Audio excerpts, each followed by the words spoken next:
بسم اللہ الرحمن الرحیم۔ السلام علیکم۔ قمر میکن سپریم کورٹ سے ایک نئی ویڈیو کے ساتھ آپ سے مخاطب ہوں۔ اس وقت ایک اور نئے خط نے سپریم کورٹ میں تہلکہ مچا دیا ہے، وہ کچھ اس طرح سے کہ جسٹس منصور علی شاہ جب سے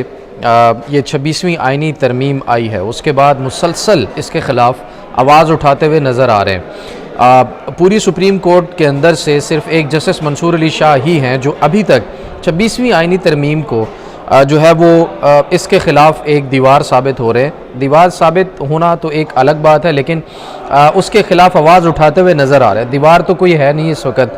جو سسٹم ہے، جو حکومت ہے، جو اسٹیبلشمنٹ ہے، تمام طاقتور لوگوں نے مل کر ایک ایسا نظام بنا دیا ہے جو صرف ان کے شکنجے میں، اس سے انہوں نے پورے ملک کے اندر ایک شکنجہ مضبوط رکھا ہوا ہے۔ لیکن جو خط آیا ہے جسٹس منصور علی شاہ کا، یہ بنیادیں ہلانے کے لیے کافی ہے۔ کچھ اس طرح سے سب سے پہلے میں خط کے جو مندرجات ہیں، جو پوائنٹس ہیں، وہ آپ کے سامنے رکھ دیتا ہوں، اور اس کے بعد پھر بات کرتے ہیں کہ جسٹس منصور علی شاہ کہ یہ خط لکھنے کے پیچھے کیا وجوہات یا کیا محرکات ہو سکتی ہیں۔ انہوں نے آج ایک جو خط لکھا ہے وہ جوڈیشل کمیشن کے سیکرٹری کو لکھا ہے۔ آج جوڈیشل کمیشن کا اجلاس بھی ہونے جا رہا ہے۔ اس میں جو ایجنڈا ہے وہ ایک تو نئے آئینی بینچ کا قیام ہوگا، کیونکہ پہلا آئینی بینچ 2 ماہ کے لیے بنایا گیا تھا، اور اس کے ساتھ نئے ججز کی تقرری کا جو معاملہ ہے وہ بھی جوڈیشل کمیشن میں ڈسکس کیا جائے گا کہ کن لوگوں کو جج لگانا ہے سپریم کورٹ کے اندر بھی، اور پھر یہ فیصلہ بھی ہونا ہے کہ ہائی کورٹس میں جو سیٹس خالی ہیں ان کے اوپر کن کو جج لگایا جائے گا۔ اس کے لیے پہلے رولز بھی بنائے گئے، لیکن ان رولز کے اندر جسٹس منصور علی شاہ نے اپنی رائے جو ہے وہ بھی مشروط کر دی ہے اس آئینی ترمیم اور یہ جو کمیشن کا معاملہ ہے اس کے ساتھ۔ انہوں نے کہا کہ میں خط ذرا پڑھ دیتا ہوں تاکہ اس کو سمجھنے میں پھر مزید آپ کو آسانی ہو جائے گی۔ آج جو انہوں نے خط لکھا اس میں انہوں نے کہا کہ رولز میں آئینی بینچ کے لیے ججز کی تعیناتی کا میکنزم ہونا چاہیے، یعنی کہ جج کی تعیناتی کے لیے جو رول بنائے جا رہے ہیں کہ کس کو ہائی کورٹ کا جج لگانا ہے اور ہائی کورٹ میں سے کس کو سپریم کورٹ میں ایلیویٹ کر کے جج لگانا ہے، ان رولز کے ساتھ ساتھ آئینی بینچ میں کن ججز کو شامل کرنا ہے یہ رولز کے اندر یہ بھی شامل ہونا چاہیے، اور اس کا بھی ایک میکنزم ہونا چاہیے۔ پھر انہوں نے کہا کہ آئینی بینچ میں کتنے جج ہوں گے، اس کا میکنزم کیا ہوگا، یہ تمام طے کرنا بھی ضروری ہے، یعنی کہ آئینی بینچ بنانے کے لیے بھی رولز ہونے چاہیے۔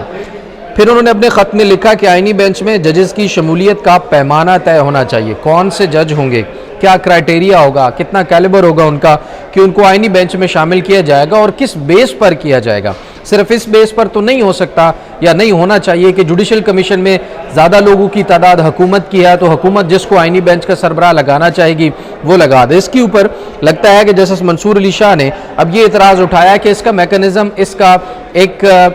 پیمانہ طے ہونا چاہیے کہ کیا کیا چیزیں اس جج کو اچھا جج ثابت کریں گی۔ آئینی جج آئینی بینچ کے سربراہ یا آئینی بینچ کا حصہ ہونے پر وہ چیزیں فائدہ مند ہو سکتی ہیں یا بہتر ہو سکتی ہیں، اس کو آئینی بینچ کے اندر شامل ہونا چاہیے، کون سی چیزیں جو ہیں وہ جج کے اندر موجود ہونی چاہیے۔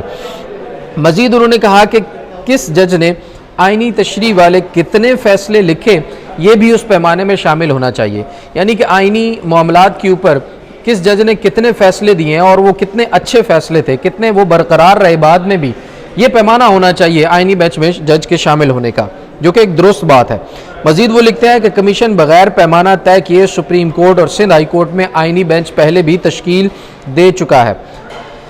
انہوں نے اپنی مجموعی رائے بھی دی ہے جسٹس منصور علی شاہ نے، جو کہ 2 معاملات پر تھی، ایک ججز تعیناتی جیسے کہ میں نے پہلے بنایا، اور دوسرا جو ججز تعیناتی کے متعلق جو رولز ہیں اس کے اوپر انہوں نے کہا کہ جج تعیناتی میں انٹیلیجنس ایجنسی سے رپورٹ لینے کی مخالفت جو ہے وہ انہوں نے کی ہے۔ انہوں نے کہا کہ انٹیلیجنس ایجنسی کو کردار دیا گیا تو اس کا غلط استعمال ہو سکتا ہے۔ جوڈیشل کمیشن میں پہلے ہی اکثریت ایگزیکٹو کی ہے، جیسے میں نے بتایا کہ حکومت کی ہے۔ یہ انٹیلیجنس والی بات پر میں دوبارہ آتا ہوں واپس، لیکن انہوں نے انٹیلیجنس رپورٹ کے ساتھ جج کی تعیناتی کو جو مشروط کیا گیا ہے رولز کے اندر، اس کی مخالفت کی ہے۔ انہوں نے کہا کہ 26ویں آئینی ترمیم، جو انہوں نے اپنے خط کے اندر تیسرا معاملہ ڈسکس کیا ہے وہ ہے 26ویں آئینی ترمیم سے متعلق اپنی پوزیشن انہوں نے کہا کہ میں واضح کر چکا ہوں۔ پہلے فل کورٹ بنا کر 26ویں آئینی ترمیم کا جائزہ لینا چاہیے اس کے بعد 26ویں آئینی ترمیم کے تحت جو بنا ہوا ہے جوڈیشل کمیشن، پھر آئینی بینچ، پھر ججز کی تعیناتی، یہ تمام معاملات بعد میں ہونے چاہیے۔ اور انہوں نے کہا کہ ججز کی تعیناتی کے اوپر جو رولز بنائے گئے ہیں وہ جو میری رائے ہے اسے ترمیم اور کمیشن کی آئینی حیثیت طے ہونے سے مشروط کیا جائے۔ جج آئین کی حفاظت اور اس کا دفاع کرنے کا حلف لیتا ہے، ججز تعیناتی کے رولز بھی اسی حلف کے عکاس ہونے چاہیے۔ جسٹس منصور علی شاہ 26ویں آئینی ترمیم کے بعد سے لے کر اب تک ایک واحد آواز ہیں، جو آپ کو پتا ہے 26ویں آئینی ترمیم کیسے کی گئی، اس میں جانے کی ضرورت نہیں ہے، لیکن پوری سپریم کورٹ کے اندر سے اس وقت جسٹس منصور علی شاہ کے علاوہ کوئی بھی ایسا جج نہیں ہے جو خط لکھ کر باقاعدہ طور پر کسی بھی طرح سے اپنے کنسرنز جو ہے وہ شو کرتا ہوا نظر آ رہا ہو۔ شاید اس کی وجہ یہ ہے کہ جسٹس منصور علی شاہ سینئر ہونے کے باوجود سینیورٹی کے اصول کو پس پردہ پیچھے دھکیلتے ہوئے جسٹس یحییٰ افریدی کو چیف جسٹس بنا دیا گیا، تو وہ متاثرہ بھی ہیں، یہ بات تو سمجھ میں آتی ہے، لیکن اس کے علاوہ کچھ قانون، اصول اور ضابطہ بھی ہوتا ہے، اس کو بھی وائلیٹ کیا گیا ہے۔ اچانک ایک آئینی ترمیم آتی ہے جس میں ماضی فائز عیسیٰ صاحب پوری سہولت کاری کرتے ہیں، اور اس کے بعد وہ پھر جسٹس منصور علی شاہ کا راستہ روکنے میں کامیاب ہوتے ہیں اور جسٹس منصور علی شاہ چیف جسٹس نہیں بن سکتے۔ لیکن اب جسٹس منصور علی شاہ جو بات کر رہے ہیں اس کو ہمیں اس تناظر میں بھی دیکھنا ہوگا، صرف اس تناظر میں نہیں کہ وہ چیف جسٹس نہیں بن سکے تو اس لیے وہ یہ کر رہے ہیں، اس تناظر میں بھی دیکھنا ہوگا کہ کیا وہ جو بات کر رہے ہیں کیا وہ بات درست ہے یا نہیں ہے، اس کو عقل تسلیم کرتی ہے، اصول تسلیم کرتا ہے، کیا قانون اور ضابطے کے مطابق اس بات کو خط میں لکھا گیا ہے، کیا گیا ہے، یا ان کا پوائنٹ ویلڈ ہے یا نہیں۔ تو اس وقت جو انہوں نے 3 پوائنٹ سامنے رکھے ہیں اس خط کے اندر وہ بڑے اہم ہیں۔ ایک تو انہوں نے کہا کہ ججز کی تعیناتی کے جو رولز ہیں وہ میری اس رائے سے مشروط ہیں کہ 26ویں آئینی ترمیم کا معاملہ جو ہے وہ پہلے دیکھا جائے۔ پھر انہوں نے کہا کہ ججز تعیناتی کے لیے جو انٹیلیجنس کی رپورٹ ہے وہ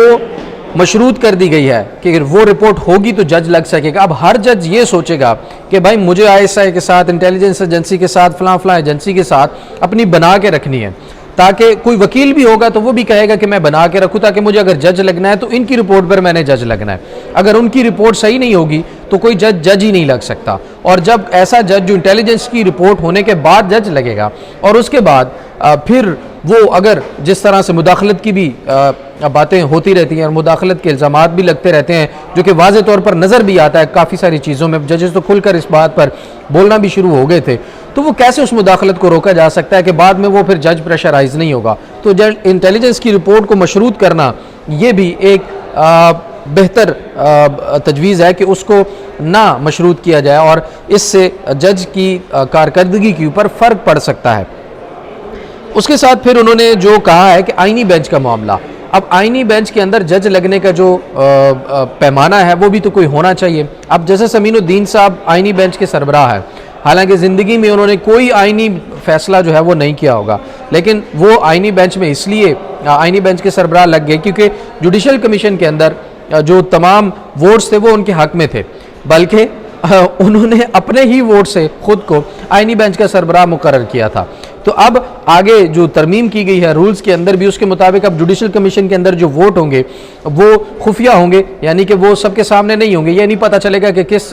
رکن نے کس کو ووٹ دیا ہے، لیکن اکثریت ہی جو ہے ووٹ وہ فیصلہ کرے گا کہ آئینی بینچ کون سا ہوگا، جج کون سا تعینات ہوگا، اور جوڈیشل کمیشن کے جو فیصلے ہوں گے وہ اس بنیاد پر ہوں گے۔ تو بہرحال جسٹس منصور علی شاہ نے جو پوائنٹس رکھے ہیں وہ انتہائی ویلڈ ہیں اور ان کو ایڈریس کیا جانا چاہیے۔ اور پھر ان کا ایک اور مطالبہ پہلے بھی تھا جو انہوں نے رکھا کہ 26ویں آئینی ترمیم جس نے پوری عدلیہ کی بنیادیں ہلا کر رکھ دی ہیں، عدلیہ کی آزادی پر واحد ایک ایسا حملہ ہے جو اتنا میرے خیال میں نقصان دہ ثابت ہوا ہے کہ لوگوں کو اعلیٰ عدلیہ سے اب امید ہی ختم ہو گئی ہے۔ یعنی کہ اگر ریاست کسی پر ظلم کرتی ہے اور وہ فیصلہ لینے کے لیے وہ اپنی اپیل میں وہ اپنے کیس کو لے کر سپریم کورٹ یا ہائی کورٹ میں پہنچتا ہے تو وہاں پر وہ ججز بیٹھے ہوں گے جو اسی حکومت کے اکثریتی ووٹ سے لگے ہوں گے، تو پھر کس طرح سے انصاف ملنے کی توقع ہوگی؟ یا تو ریاست خود اتنی منصف ہو، اتنا ٹالریٹ کرنے والی ہو کہ اگر کسی کی چھوٹی موٹی غلطی ہے تو اس کو معاف کر دے، یا اگر ریاست یہ سمجھے کہ بھائی ہم انصاف کے تمام تقاضے پورے کر رہے ہیں اور پھر عوام کا بھی ریاست کے اوپر اتنا ہی اعتماد ہو، تو پھر شاید ریاست کے اوپر یا حکومت کے اوپر کسی قسم کے کوئی انگلیاں نہ اٹھے, کوئی ان پر سوالات نہ ہوں. لیکن جب موجودہ حکومت, موجودہ پارلیمان کے اپنے مینڈیٹ کے اوپر ہی اتنے شکوک و شبہات ہیں, ان کے اپنے مینڈیٹ کے اوپر ہی ابھی تک لیجٹمیسی حاصل کرنے میں یہ حکومت, یہ پارلیمان ناکام رہی ہے. فارم 47 کا دھبا ان کے اوپر اس وقت بھی موجود ہے, الیکشن ٹریبونلز کے اندر ان کے کیسز ابھی بھی موجود ہیں. اور ایسے پارلیمان اگر کوئی آئینی ترمیم کرتے ہیں اور اس آئینی ترمیم کو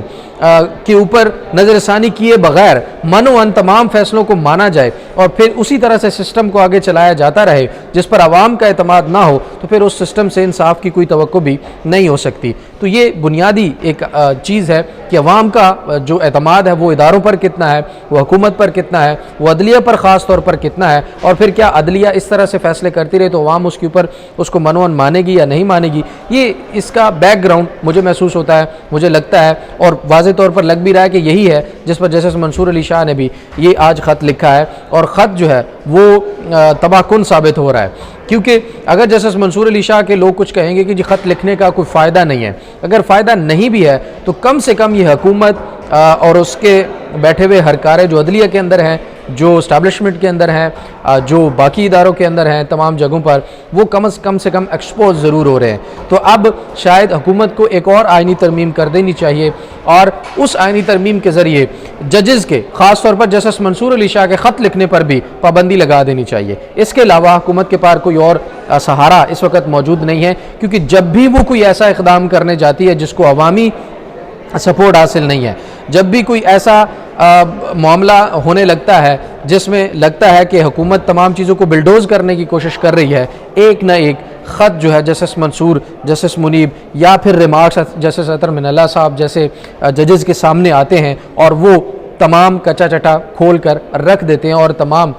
جو حکومت کی بری نیتیں ہوتی ہیں وہ عوام کے سامنے کھل کر سامنے آ جاتی ہیں. اب دیکھیے نیا آئینی بینچ بنے گا, اور نئے آئینی بینچ میں ہی مجھے یہی لگتا ہے کہ جیسے امین الدین خان ہی اس کے بھی سربراہ ہوں گے, باقی دیکھتے ہیں کہ ہیئت کیا ہوتی ہے, کچھ اس سے مختلف نظر نہیں آئے گی. ہو سکتا ہے اسی آئینی بینچ کو ہی دوبارہ 2 مہینے کے لیے, 3 مہینے کے لیے یا مخصوص وقت کے لیے جو ہے وہ مقرر کر دیا جائے. جو مزید اپڈیٹس ہوں گی وہ بھی آپ کے سامنے رکھیں گے. ابھی تک کے لیے اتنا ہی, اجازت دیجیے, اللہ نگہبان.